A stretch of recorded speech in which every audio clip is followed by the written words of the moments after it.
முதலமைச்சர் அவர்கள் இன்றைய தினம் ஓரணியில் தமிழ்நாடு என்கின்ற பரப்புரையினுடைய முழக்கத்தை துவக்கி வைத்துள்ளார்கள்.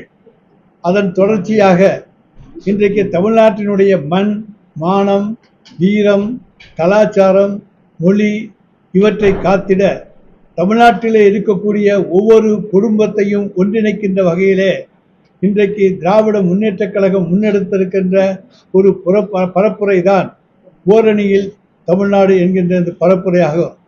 இது திராவிட முன்னேற்றக் கழகத்துக்கான பரப்புரை அல்ல, தமிழ்நாட்டுக்கான ஒரு பரப்புரை, தமிழ்நாட்டுக்கான ஒரு முழக்கம். தமிழன் தன்னுடைய தன்மானத்தை இழந்துவிடக்கூடாது, மானத்தை இழந்துவிடக்கூடாது, கலாச்சாரம், பண்பாடு இவற்றையெல்லாம் விட்டுவிடக்கூடாது என்பதை ஒழுங்குபடுத்துவதற்காக, முறைப்படுத்துவதற்காக இன்றைக்கு ஒவ்வொரு வீடாக சென்று தமிழ்நாட்டில் இருக்கக்கூடிய அனைத்து வீடுகளுக்கும் திராவிட முன்னேற்றக் கழகத்துடைய பல்வேறு அணியினரும் சென்று ஒவ்வொரு குடும்ப தலைவரையும், அந்த குடும்பத்திலே இருக்கக்கூடிய ஒவ்வொருவரையும் நேரிலே சந்தித்து அவர்களிடத்திலே ஓரணியில் தமிழ்நாடு திரள வேண்டிய அவசியத்தினுடைய நோக்கத்தை எடுத்து கூறி, இன்றைக்கு ஒன்றிய அரசாலே நாம் எந்த அளவுக்கு வஞ்சிக்கப்பட்டிருக்கின்றோம், எதற்கெடுத்தாலும் தமிழ்நாடு வஞ்சிக்கப்படுகிறது, தமிழ்நாடு கோரிக்கைகள் இன்றைக்கு நிறைவேற்றப்படவில்லை, இன்றைக்கு கேட்டால் பெட்ரோலிய வரி உயர்ந்திருக்கிறது என்கின்றார்கள், கிடைத்திருக்கிறது என்கிறார்கள், ஜிஎஸ்டி வரி பல கோடியை தாண்டி விட்டது என்கின்றார்கள். ஆனால் நமக்கு வருகிற பங்குகள் என்பது மிக மிக குறைவாக இருக்கிறது. தமிழ்நாடு புறக்கணிக்கப்படுகிறது என்பதை வீடுதோறு எடுத்து சென்று பரப்புகின்ற அந்த பரப்புரையாகத்தான் இந்த ஓரணியில் தமிழ்நாடு என்கின்ற அந்த பரப்புரை முழக்கத்தை மாண்புமிகு தமிழ்நாடு முதலமைச்சர் அவர்கள் இன்றைக்கு தொடங்கி வைத்திருக்கிறார்கள். இன்றிலிருந்து 45 நாட்களுக்குள் நாங்கள் புதுக்கோட்டை மாவட்டத்தில் உள்ள அனைத்து வீடுகளுக்கும் சென்று ஒவ்வொருவரையும் சந்தித்து அவர்களிடத்தில் எங்களிடத்தில் தரப்பட்டிருக்கிற கேள்விகள், அது நாங்கள் திராவிட முன்னேற்றக் கழகத்துடைய உறுப்பினர்களாக அவர்களை சேர்ப்பதற்காக அந்த கேள்விகளை கேட்கவில்லை, தமிழ்நாட்டினுடைய தன்மானம் பறிபோய்விடக் கூடாது என்பதற்கான கேள்விகளை அவர்களிடத்திலே கேட்க இருக்கின்றோம். தமிழனுடைய உரிமையை நிலைநாட்ட வேண்டும் என்கின்ற அவசியத்தை அவர்களிடத்தில் எடுத்து கூற இருக்கின்றோம். இது திராவிட முன்னேற்றக் கழகத்துக்கு உறுப்பினர்களை சேர்க்கின்ற பணி மட்டுமல்ல, தமிழன் ஒவ்வொருவரும் தன்னை புரிந்து கொள்ள வேண்டும், எந்த அளவுக்கு தமிழ்நாடு புறக்கணிக்கப்படுகிறது என்பதை அவர்களிடத்திலே நேரிலே சென்று எடுத்து கூறி, அதன் மூலமாக அவர்கள் தாமாகவே முன்வந்து நாங்கள் திராவிட முன்னேற்றக் கழகத்திலே உறுப்பினராக இருக்கிறோம், தலைவர் தளபதி ஒருவர்தான் தமிழ்நாட்டை காக்கக்கூடிய ஒரே தலைவர் என்பதை அவர்களை உணரச் செய்து ஓரணியில் தமிழ்நாட்டை ஒன்று சேர்ப்பது என்பது எங்களுடைய தலையாய பணி. அதற்காக இன்று முதல் 45 நாட்களுக்கு நாங்கள் தொடர்ந்து பணியாற்ற இருக்கின்றோம். நம்ம வந்து தொடர்ந்து நம்ம கண்ணுக்கட்ட தூரம் வரைக்கும் அதிமுக பிஜேபியோட கருவிச்சு அப்படின்னு நம்ம பேசிட்டு இருக்கோம். தொடர்ந்து வந்து இந்த மாதிரி நிகழ்ச்சிகள் வந்து திமுக முன்னெடுத்தது மூலமா எதிரி கட்சிகள் வந்து ஒன்றிணைனால இந்த மாதிரி முன்னெடுப்புகள் நம்ம நடக்கிற ஒன்றை மட்டும் நீங்க புரிஞ்சுக்கணும், நாங்கள் ஜெயலலிதா அம்மையாரை போல எங்களுக்கு கண்ணுக்கெட்டிய தூரம் வரை எதிரிகள் தெரியவில்லை என்று எந்த காலத்திலும் சொல்லவில்லை. எதிரிகள் இருக்கிறார்கள், ஆனால் அந்த எதிரிகளுக்கு தைரியம் கிடையாது, தமிழனுக்காக குரல் கொடுக்கக்கூடிய தைரியம் கிடையாது என்றுதான் சொல்லிக் கொண்டிருக்கிறோமே தவிர எங்களுக்கு எதிரிகள் இல்லை என்று சொல்லவில்லை. அந்த எதிரிகளை வெல்லக்கூடிய ஆற்றல் எங்களுக்கு இருக்கின்றது. ஆனால் இதனுடைய நோக்கம் அவர்களையும் சென்று சந்தித்து தமிழ்நாட்டினுடைய நிலைமைகளை, நம்முடைய கீழடி ஆராய்ச்சி விவரத்தை அவர்களுக்கு எடுத்து சொல்லி, தமிழனுடைய நாகரிகம் என்பது தொன்மையான நாகரிகம், உலகத்திலேயே முதன்மையான நாகரிகம் தமிழனுடைய நாகரிகம், முதன்மையான மொழி தமிழ் மொழி, இவற்றையெல்லாம் தமிழனை உணரச் செய்கின்ற அந்த பணிதான் இந்த பணி. அதன் மூலமாக ஒவ்வொருவரையும் நம் பக்கம் இழுக்கக்கூடிய வாய்ப்பு நமக்கு உண்டு. ஏற்றுக்கொள்பவர்களை நாங்கள் அணைத்துக் கொள்ள தயார், ஏற்றுக்கொள்ளாதவர்களை அவர்கள் வழியிலே விட்டு விட தயார்.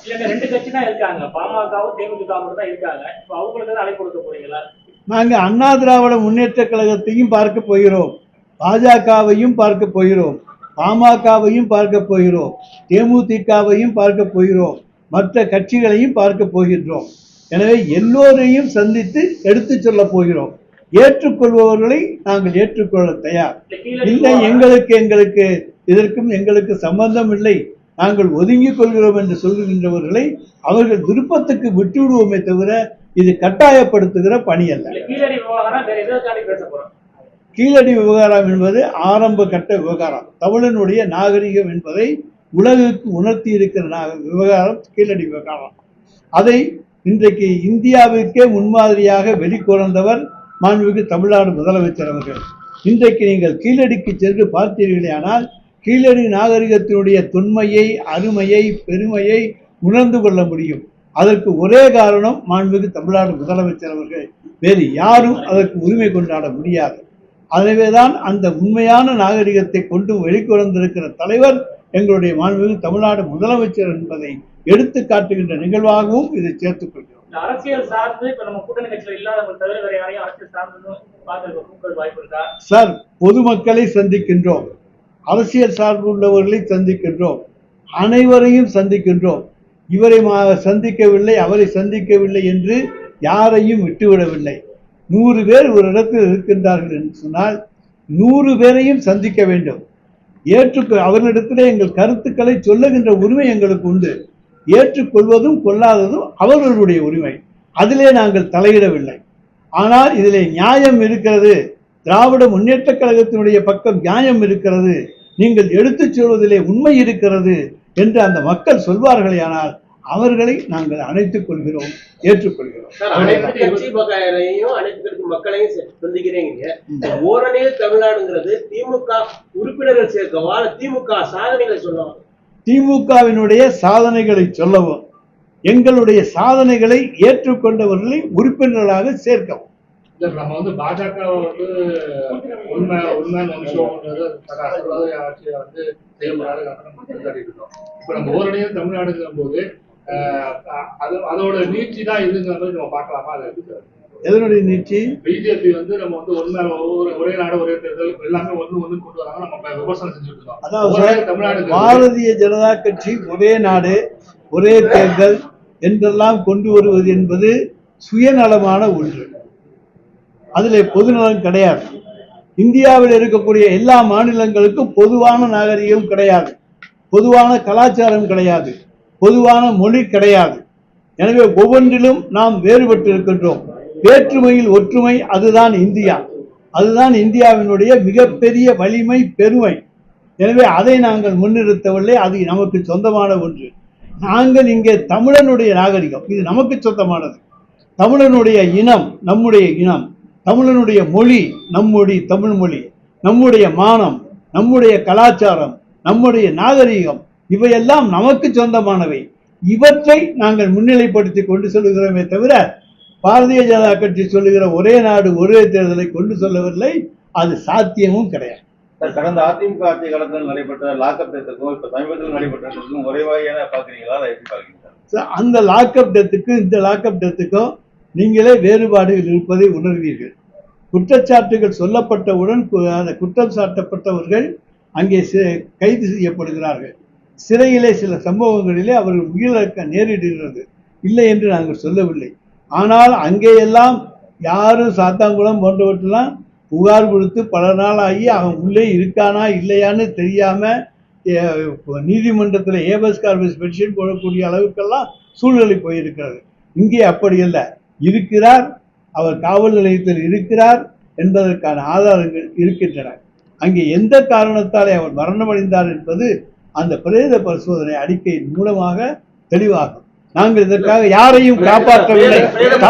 தவறு செய்தவர்கள் காவல்துறையினராக இருந்தாலும் அவர்கள் சட்டத்தின் முன்னாலே தண்டிக்கப்படுவார்கள் என்று எங்களுடைய முதலமைச்சர் அவர்கள் தெளிவாக சொல்லிவிட்டார்கள். ஆனால் கடந்த முதலமைச்சர் அப்படி சொல்லவில்லை. எஃப்ஐஆர்ல வந்து வலிப்பு நோயால் இழந்ததா வந்து சொல்லியிருந்தாங்க. ஆனா வந்து பிரேத பரிசோதனை முடிவு வந்துருச்சு. 10-15 இடத்துல காயம் இருக்குன்னு சொல்லிட்டாங்க. இன்னைக்கு வந்து அவரை தாக்குதல், காவல்துறை வந்து அஜித்குமார் தாக்குதலான வீடியோ வெளியில இருக்கு. இது வந்து என்னன்னா பொதுவா என்ன சொல்றாங்கன்னா வந்து ஒரு அரசே வந்து கொலை செஞ்சா கொலை வழக்கு பதிவு பண்ண மாட்டாங்களான்றது மனித உரிமை செயற்பாட்டில் எல்லாம் கேள்வியை முன்வைக்கிறாங்க. நாங்கள் தான் என்ன சொன்னேன் உங்கள்கிட்ட, குற்றவாளிகளை நாங்கள் பாதுகாக்க மாட்டோம், குற்றம் சாட்டப்பட்டவர்களை பாதுகாக்க மாட்டோம், அவர்கள் மீது உரிய நடவடிக்கை எடுக்கப்படும் என்பதை எங்கள் முதலமைச்சர் சொல்லி இருக்கின்றார்.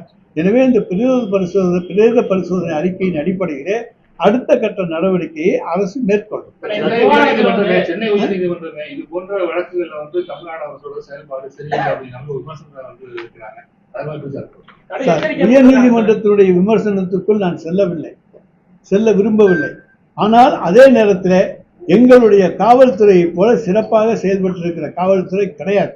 ஒருத்தர் புகார் கொடுக்குறாங்க, இவர்தான் சொல்றாங்க, அவற்றை நகை இருக்குன்னு சொல்றாங்க, சந்தேகத்தின் பேரில் அவர் கைது செய்யப்படுகிறார். அங்கே சில சம்பவங்கள் நடக்கிறது. எதன் காரணமாக இறந்தார் என்பதற்கு முதலிலே ஒரு காரணம் சொல்லப்படுகிறது.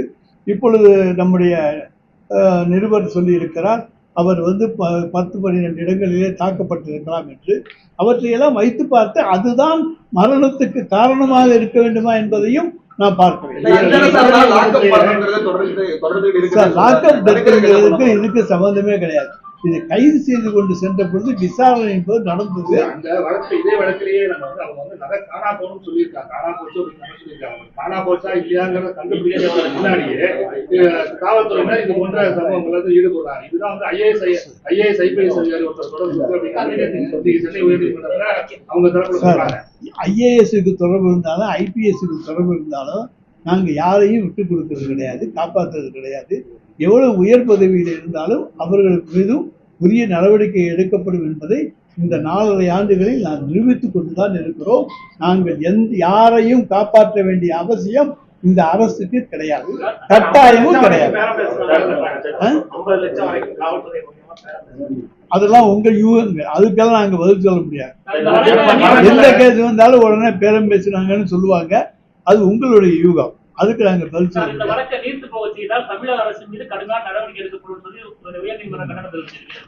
சார் நீர்த்து போச்சு முதல் நாள் நடந்திருக்கு. இப்ப வந்து அடுத்த கட்ட நடவடிக்கை நடக்க போகுது. நீர்த்து போக செய்யறதுக்கு என்ன வேலை இருக்கு? இப்படித்தான் அண்ணா பல்கலைக்கழக சம்பவத்துல சொன்னீங்க, நீர்த்து போயிடும் ஒன்று இருக்காதுன்னு சொல்லி 5 மாசத்துல நாங்க தண்டனை வாங்கி கொடுத்துருக்கோம். அதே போல இதையும் 5 மாதம் 6 மாதத்துக்குள்ள தண்டனை வாங்கி கொடுத்து நீதிமன்றத்தில் இந்த அரசு சிறந்த அரசு என்கின்ற பாராட்டுதலை நாங்கள் நிச்சயம் பெறுவோம். காவலர்களுக்கான பணி ஓய்வு அந்த ஒரு மன இறுக்கத்தில் இருக்காங்க, அவங்களுக்கு காவலர் பற்றாக்குறை இருக்கு. காவலர்கள் இன்றைக்கு இருக்கக்கூடிய முந்தைய ஆட்சிகளில் இருந்ததை விட எங்களுடைய காவலர் எண்ணிக்கை கூடத்தான் இருக்கு. இன்னும் புதிதாக நாங்கள் காவலர்களை தேர்ந்தெடுத்து கொண்டுதான் இருக்கிறோம், பயிற்சி கொடுத்து கொண்டுதான் இருக்கிறோம். மக்கள் தொகையும் கூடுகிறது, காவலர் எண்ணிக்கையும் கூடிக்கொண்டிருக்கிறது. எனவே நிச்சயமாக அவர்களுக்கு அழுத்தம் இருக்கக்கூடாது என்பதற்கு தேவையான வசதி வாய்ப்புகளை அவர்களுக்கு நாங்கள் உருவாக்கி தந்து கொண்டிருக்கின்றோம். சாத்தாங்குளம் வழக்கு தொடர்பாக அதிமுக பொதுச் செயலாளர் எடப்பாடி பழனிசாமி கடுமையான விமர்சனம் எதிர்க்கிறதால சாத்தாங்குளம் வழக்கு அந்த உதாரணத்தை சொல்ல முடியாத கட்டத்துக்கு திமுக உள்ள இருக்கிற மூலமா சாத்தாங்குளத்துல அப்பா மகன் 2 பேரையும் அடிச்சே கொண்டு இருக்காங்க. அது வேறு விவகாரம், இந்த விவகாரம் வேறு. எனவே சாத்தான்குளம் பழனிசாமி என்பது என்றைக்குமே மறக்க முடியாத, மாற்ற முடியாத ஒன்று. இது திருப்புவனம் சம்பவம் என்பது தற்செயலாக நிகழ்ந்திருக்கிறது. அதற்கு அடிப்படை காரணங்களை நாங்கள் கண்டுபிடித்து அதே மாதிரி இந்த பத்திரிகைகள் சந்திப்பு இப்போ நீதிமன்றத்தில் அஜித் குமார் நடந்துட்டு இருக்கு. இதை திசை திருப்ப திமுக அவப்பெயர் ஏற்படுறத இந்த திடீர் பத்திரிகை சந்திப்பு தமிழ்நாடு மூலம் நடக்கிற ஒரு குற்றச்சாட்டு கிடையாது. இது ஏற்கனவே ஒரு 4 நாட்களுக்கு முன்னாலேயே திட்டமிடப்பட்ட ஒன்று. ஜூலை 1ஆம் தேதி அன்றைக்கு மாண்புமிகு முதலமைச்சர் அவர்கள் காலையில் பத்திரிகை நிருபர்களை சந்திப்பார்கள். பிறகு அந்தந்த மாவட்டங்களிலே மாவட்ட பொறுப்பு அமைச்சரும் மாவட்ட செயலாளர்களும் பத்திரிகையாளர்களை சந்தித்து ஓரணியில் தமிழ்நாடு என்பதனுடைய அந்த நம்முடைய ஓரணியில் தமிழ்நாடு என்கின்ற அந்த பிரச்சாரத்தை முன்னெடுத்து செல்வதற்கான விளக்கத்தை பத்திரிகையாளர்களுக்கு சொல்ல வேண்டும் என்பதற்காக இந்த சந்திப்பு 3 நாட்களுக்கு முன்னாலேயே எங்களுக்கு தகவல் தரப்பட்டிருக்கிறது. எனவே இது வந்து இந்த திருப்புவனம் சம்பவத்துக்கான பத்திரிகையாளர் சந்திப்பு அல்ல. அப்படி ஒரு சந்திப்பை நாங்கள் நகர்த்த வேண்டும் என்று சொல்ல எல்லாரும் கூட்டியில் எங்கேயாச்சும் ஒரு இடத்துல காலையிலே சொல்லியிருக்கலாம்.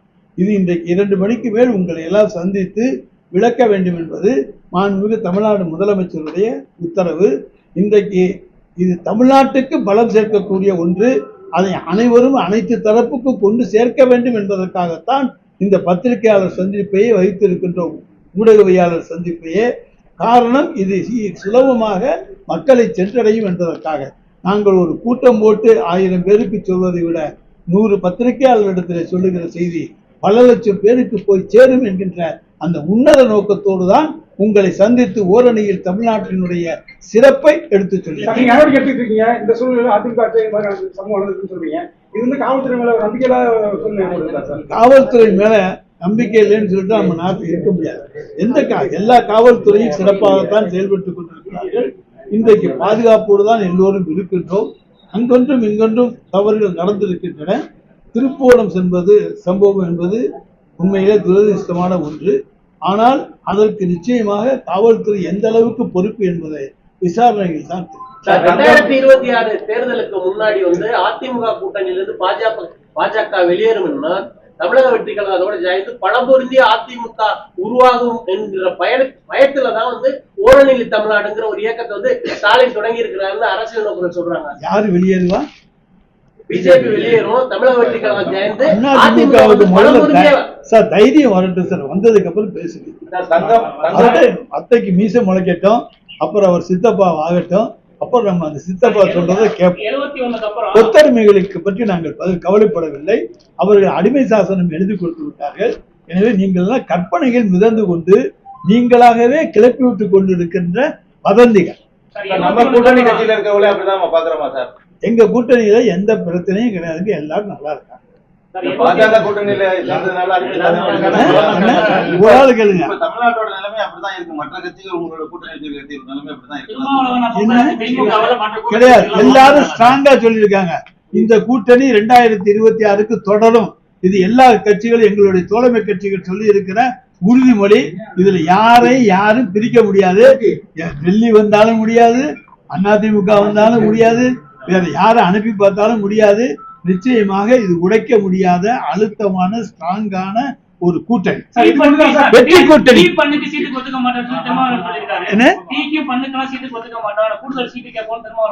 சார் எல்லாருக்கும் கருத்து சொல்ற உரிமை உண்டு, சொல்லியிருக்காங்க. 71 அப்புறம் திமுக 2வது முறை தொடர்ந்து ஆட்சியில் வந்ததில்லைன்னு சொல்றாங்க.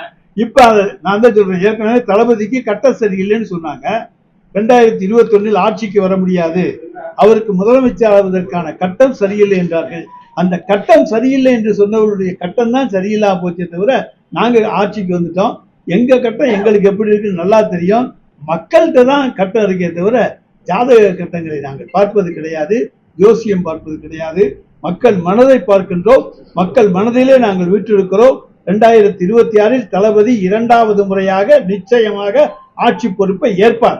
முடிந்த வரைக்கும் இதே மே 7ஆம் தேதி ஏற்க சொல்லி நாங்க எல்லாம் கும்பிடுவோம் சார். அதை பத்தியெல்லாம் எங்களுடைய தலைமை தான் முடிவு செய்யும். அதுக்கெல்லாம் கருத்து என்ன கிடையாது.